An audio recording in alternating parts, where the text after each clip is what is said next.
What's your relationship with milk? Do you dabble with dairy or do you prefer a plant-based drop? I recently read Matthew Evans' book called Milk, and today I'm going to share with you my thoughts on what he wrote, what I found interesting, and what I think you might find interesting too. If you're new to my channel, my name is Leah and I'm a health and wellbeing podcaster. I've been a practitioner of yoga and macrobiotic cooking for almost 30 years. And this channel is my platform for sharing about my own health and healing and insights that you might find useful too. So please consider subscribing. So let's get down to business. Matthew Evans is an Australian chef, food critic, and human biologist turned farmer food activist. He is a prolific author, and I am an admirer of his work. I recently got my hands on his book, Milk, and I was fascinated by the depth of information that is shared in its pages. Milk is, without a doubt, the original superfood. Mammals rely on milk to nurture their young, and Matthew takes us on a journey where the reader learns about the history of milk through human culture, but also how it sustains a variety of animals, from the tiny babies of Tasmanian devils through to camels and even cockroaches. Without milk, our offspring and the offspring of other mammals would not survive. Milk is chock full of nutrients such as proteins, fats, sugars, as well as immunoglobulins and good bacteria. Milk, and also bad bacteria if it's not looked after correctly. Milk is the first food of mammalian babies and is what enables them to grow and flourish.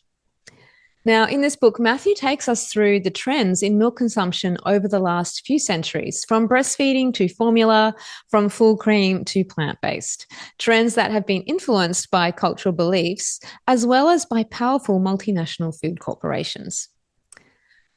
What I found particularly fascinating was the chapter where Matthew dived into how real milk is made and the nutritional components of a mother's milk and how that alters over time, being tailor-made to the age, stage, and condition of her offspring. As a mother, we come to know how our milk affects our babies, and the same is true for cows. The type of feed that cows get affects the quality of their milk too.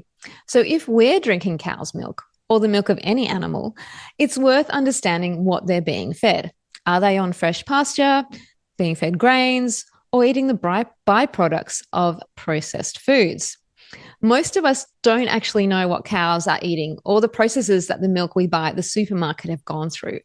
Matthew goes into some detail about this, and after reading, you may begin to question what type of milk you want to drink. Which brings us to plant milks. Are they really milk? Well, no, they don't come from a mammal, and they definitely don't have the same nutritional profile of mammalian milk.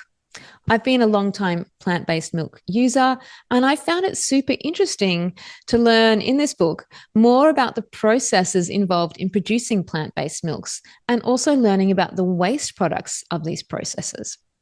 Whether we drink cow's milk or plant-based milk, it's important to know that by doing so, we are having an impact on the environment.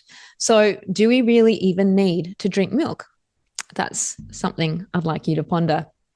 Matthew also discusses the new milks that are being made in labs where proteins for milk production are being grown from yeasts. To me, this sounds a bit like Frankenstein and is far from what Mother Nature intended when it comes to milk. There are some other points on this topic of milk that I really would have loved Matthew to explore further. Specifically, he talked a lot about the diet of cows and the impacts this has on the quality of their milk, but he didn't really touch on the quality of the human diet and how that affects our milk quality. No doubt, I feel this would be a little bit of a controversial topic, but with the increase of ultra-processed foods in our diets, I'm sure there are impacts that we are only just beginning to learn about. Also, he talked about the waste products of plant-based milks in quite a bit of detail and their impact on the environment. But he didn't really spend too much time discussing the waste products of cow milk production. And my question is, what happens to all the cow poo? So, what are my thoughts on milk? Well, I believe milk is a food for young mammals. And ideally, once we become adults, we don't necessarily need to be drinking milk, especially on a daily basis. And this goes for plant milks too. As Matthew states in his book, a large percentage of the population don't actually produce the right molecules in our digestive system to break down the components of cow's milk, hence making it hard to digest. However, there are a lot of products that can be made from milk, including cheeses and yogurt, which can be beneficial to include in our diets. However, I believe these should be eaten in relatively small quantities too. Overall, I think what this book highlights is that milk is a powerful substance, and the process of trying to mimic it is basically impossible and probably not worth the effort. This book also highlights how we need to become aware or more aware of how our food is produced, whether from animal or plant sources, and the impacts that those production processes have on our own health and the health of the planet. I highly recommend reading this book. Here's the cover again if you want to see it. If you want to get a deeper appreciation of how mammalian milk is created and all the amazing components it contains.